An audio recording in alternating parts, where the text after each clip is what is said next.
आपण कुठल्याही शाळेत कार्यक्रम घेताना पहिल्यांदा लहान मुलांना आपण सांगतो की आपल्या घरात आपल्या मुलांच्या हातात एक एक झाडाचं रोपटं देतो आणि सांगतो की बाळा आपल्या घरात किती कुटुंब आहे ती प्रत्येकाने एक एक झाड लावावं आणि जगवावं. आणि आज जर त्या झाडाची तुम्ही कत्तल करत असला तर काय उपयोग आहे? कशाला शासन पाहिजे?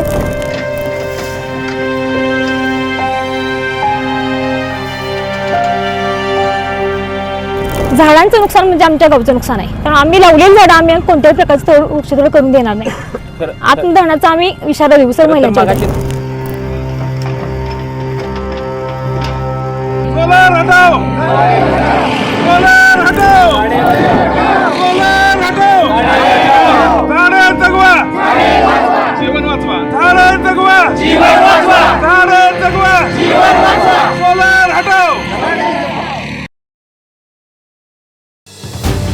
सांगली शहरामध्ये गुंतवणुकीचा विचार करताय? कमर्शियल लोकेशन हवं आहे, स्वतःलाच व्यवसाय करायचा आहे किंवा नामांकित ब्रँड्स साठी भाडे तत्वावर द्यायचं आहे? मग डोळे झाकून एकच पर्याय, श्री राजलक्ष्मी मॉल. सांगली जिल्ह्यातील नामांकित, अनुभवी व सुप्रसिद्ध श्री राजलक्ष्मी ग्रुप यांचे श्री राजलक्ष्मी मॉल. एकाच छताखाली branded showrooms, restaurant, gym, food court, multiplex theatre, club house, game zone. नुसता मॉलच नाही तर लवकरच सांगलीमधील multi branded entertainment centre. Shri Rajlakshmi mall मध्ये आपली गुंतवणूक करा आणि मिळवा प्रचंड परतावा आणि प्रचंड फायदा. श्री राजलक्ष्मी ग्रुप आता पुण्यामध्ये देखील. अनेक गुंतवणुकींचे पर्याय उपलब्ध. नाशिकच्या तपोवनमधील वृक्षतोडीचा मुद्दा महाराष्ट्रभर चर्चेला गेला असतानाच आता दुसरीकडे सांगली जिल्ह्यातील तासगावमधील बलगवडेमधील सुद्धा असाच मुद्दा काहीसा आता गाजतो आहे. माझ्या पाठीमागे जे बघताय ते बलगवडा या गावातील गायरान क्षेत्र आहे. जवळजवळ या क्षेत्रावर इथले ग्रामस्थ म्हणतात तसं 12,500 ते 13,000 झाडं जगवलेली आहेत, जी सरकारच्या बिहार पॅटर्नमधून झाडे लावा झाडे जगवा या माध्यमातून ही झाडं जगवण्यात आली. आणि सगळ्यात खास बाब म्हणजे जी झाडं इथं लावण्यात आली 12,500 ते 13,000 झाडं ही एक ना एक झाडं जगलेली आहेत. आता प्रश्न असा आहे की ह्या 12,500 ते 13,000 झाडांवर आता खाजगी कंपनीच्या माध्यमातून कुऱ्हाड चालवली जाते.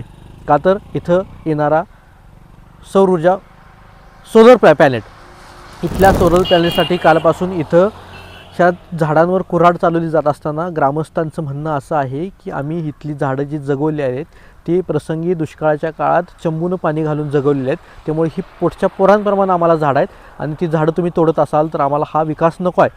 एकीकडं प्रशासनाला किंवा सरकारला आमच्या माध्यमातून ही देखील विनंती आहे की विकास प्रत्येकाला पाहिजे, पण जिथं झाडं जगलेली आहेत 30-40 वर्षांपासून झाडं आहेत ती तोडून जर विकास करायचा असेल तर तो विकास कुणालाही नको आहे.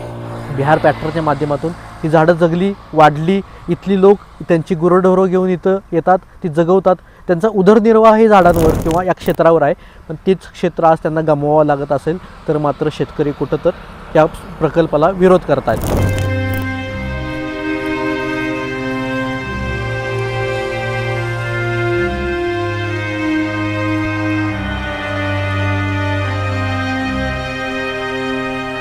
आमच्या गावातील जवळजवळ गायरानामधील एक क्षेत्रफळ, त्यामध्ये बिहार पॅटर्ननुसार आमच्या गावातील 10 लाख ह्याच्यामध्ये जवळजवळ 15,000 झाडांची लागण केलेली आहे. आणि आत्ता खाजगी कंपनीने येऊन त्यामध्ये वृक्ष लागवड प्रचंड मोठ्या प्रमाणात काल केलेली आहे. कालपासून त्यांनी जवळजवळ 10,000 झाडांची कत्तल केलेली आहे. हे फार मोठी जीवितहानीच आहे, कारण झाडे लावा झाडे जगवा असं आपण म्हणतो. शासनही याच्यासाठी प्रयत्न करते. जवळजवळ मुख्यमंत्री योजनेतून जवळजवळ ही लावलेली झाडी महिलांनी अक्षरशः चंबुनी टँकरमधून चंबुनी पाणी झाडाला घातलेलं आहे, तरीसुद्धा अतिशय मोठ्या प्रमाणात झाडांची नुकसान केलेली आहे किंवा वृक्ष लागवड झालेले आहे, तोड झालेले आहेत. तर या सर्वांसाठी आमचा विरोध आहे. वेळ पडली तर प्रसंगी आम्ही झाडांना कोणत्याही प्रकारचा हात किंवा आम्ही त्यांना मिठा मारून चिपका आंदोलन जर झालं तर आम्ही याला पूर्णपणे विरोध करू. कारण महत्त्वाचं म्हणजे झाडं ही एक प्रकारची जीवितच आहेत आणि आमच्या झाडांचं नुकसान म्हणजे आमच्या गावचं नुकसान आहे, कारण आम्ही लावलेली झाडं आम्ही कोणत्याही प्रकारचं वृक्षतोड करून देणार नाही. आत्मदहनाचा आम्ही इशारा देऊ सर महिलांच्या. झाडे दिसत आहेत. गावकऱ्यांचं म्हणणं आहे की हे 12,500 ते 13,000च्या आसपास झाड आहेत. हे गावकऱ्यांनी प्रसंगी दुष्काळात चंबूने पाणी घालून जगवले आहेत. आता हे जी झाडं लावली ते गव्हर्नमेंटने सांगितलं झाडं लावा झाडं जगवा, मग बायकांनी ग्लासाने तांब्यानं कुणी टँकरनं पाणी घालून एवढी झाडं लावली, मग ते आता तोडतात. मग त्याला आता सरकारने कशी परवानगी दिली? मग वाटणारच की वाईट. आता एवढी झाडं लहानाची मोठी केली, उन्हाळ्यात किती लोकांनी टँकरनं पाणी आणून ग्लासाने, कुणी तांब्यानं, कुणी कळशीने, कुणी बादलीनं पाणी घातलं, मग त्यांना किती त्रास होत असेल. आपण कुठल्याही शाळेत कार्यक्रम घेताना पहिल्यांदा लहान मुलांना आपण सांगतो की आपल्या घरात आपल्या मुलांच्या हातात एक एक झाडाचं रोपटं देतो आणि सांगतो की बाळा आपल्या घरात किती कुटुंब आहे ती, प्रत्येकाने एक एक झाड लावावं आणि जगवावं. आणि आज जर त्या झाडाची तुम्ही कत्तल करत असला तर काय उपयोग आहे? कशाला शासन पाहिजे? आज एक लक्षात ठेवावं शासनाने पण कुणी पण. आपल्या गावात तुम्ही म्हणताय सौर ऊर्जेचा प्लॅन्ट करणार आहे, कशासाठी? जर झाडच राहिली नाही ती तर सौर ऊर्जेचा प्लॅन्ट काय कामाचा आहे? लहान मुलांनी धोका आहे. प्रत्येक वेळेस कसं असतं या तुम्ही सांगता त्या पद्धतीने लोक ही करत नाही ती. तरी पण आता सगळ्या बलगवड्याच्या गावांनी सगळ्यांनी लक्ष द्यावं. अगदीच गरीब लोक आहे ती साहेब. माझी विनंती आहे शासनाला की खरंच गायरांमध्ये काही सुद्धा करू नये. गोरगरिबांनी जायचं कुठं? कष्ट केल्याशिवाय त्याने अन्न मिळत नाही. काय काय लोकांचा परपंच जनावरावर आहे. एवढं बोलून मी विनंती करते सगळ्याला, खरंच सौर ऊर्जेचा प्लॅन्ट होऊ नये ही माझी म्हणजे ही आहे. सगळ्यांना विनंती आहे, शासनाला कळकळीची विनंती आहे. आज जे आपण सगळे येतो उभं राहिलो आहे, आज एक जीवन मरणाचा प्रश्न आहे की सोलर शासनाने जो प्रोजेक्ट आणला आहे मुख्यमंत्री सौर योजना, हिची मुळातच आमच्या गावाला काही गरज नाही. त्याचा प्रॉफिट होणार आहे तो शासनाला होईल, त्याचा काही उपयोग होणार नाही. त्याची आमच्या त्रास होणार आहे ती मुळात तिथं जनावरांचा मोठा अडचण आहे. आज जी झाडं जी तोडणार आहे तुम्ही, ही झाडं लावली जवळजवळ 20 वर्ष झाली. आम्ही जवळजवळ 500 झाडाचा ह्यांनी तोडतो म्हणून असा पंचनामा आमच्या पुढे आणला होता.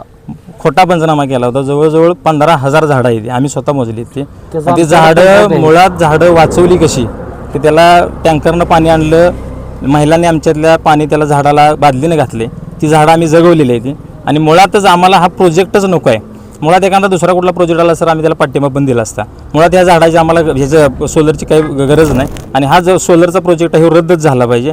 आम्हाला इथून पुढच्या काळात कसलंही आंदोलन उभं राहायला लागलं तर आम्ही त्याशी तयार आहे. आम्ही उद्या निवेदन देऊन रस्ता रोको सुद्धा करायला तयार. हे सौर प्रकल्प उभा करतानाच यांनी गैरप्रकार करूनच सगळे उभा केले. सुरुवातीला या जमिनीची मोजणी करताना 180 गटाची 181 गटाची मोजणी करताना भूमी अभिलेख यांनी ज्या ठिकाणी झाडं आहेत ते त्या ठिकाणी वन संज्ञा टाकल्या, ज्या जिथं झाडं नाहीत ती खुल्लं ठेवले, झाडं स्पेशल मोकळं ठेवले. तलाठी महसूल यांनी संगनमतानं ही खोटी रेकॉर्ड तयार केलेला आहे. आवाजाचं जे कृष्णमोहन म्हणून जो साहेब होते त्यांनी इथं फोन लावून सांगितलं, मॅडमला फोन लावला होता वन संरक्षणला की मॅडम झाडं किती आहे ती लोक ही झाडं अशा पद्धतीनं अडवायला यायला लागली. तर त्यावेळेला त्यांनी सांगितलं मॅडम अशा स्पीकरमध्ये या कृष्णमोहननं टाकले. सगळ्या गावाने ऐकलं की तुम्हाला मी सांगत होती झाडं इथं भरपूर आहेत आणि तुम्ही माझ्यावर जबरदस्तीनं 555 झाडाचा ही पंचनामा सही घेतली आहे की कशासाठी घेतली? खोटा पंचनामा करून घेतला, आता मी अडकली आहेत असं सगळ्या गावांनी ऐकलं. त्याचं CDR काढला तर तुम्हाला त्याची माहिती मिळेल. जो झाडाचा पर्यावरणाचा ऱ्हास होणार आहे, कुठलीही परवानगी त्यांनी लिगली काढलेली नाही. पंचनामा करताना तलाठी आरोड्यात पंचनाम्यावर सही केल्या, सर्कलनं ग्रामपंचायतीत बसून सही केल्या, स्वतःच तहसीलदार साहेब इथं येऊन पाहणी केली असता प्रत्यक्ष तहसीलदार वस्तुनिष्ठ परिस्थिती पाहणी करून फेर सर्वे करायला सांगितलं होता. त्यातलंही काय केलं नाही.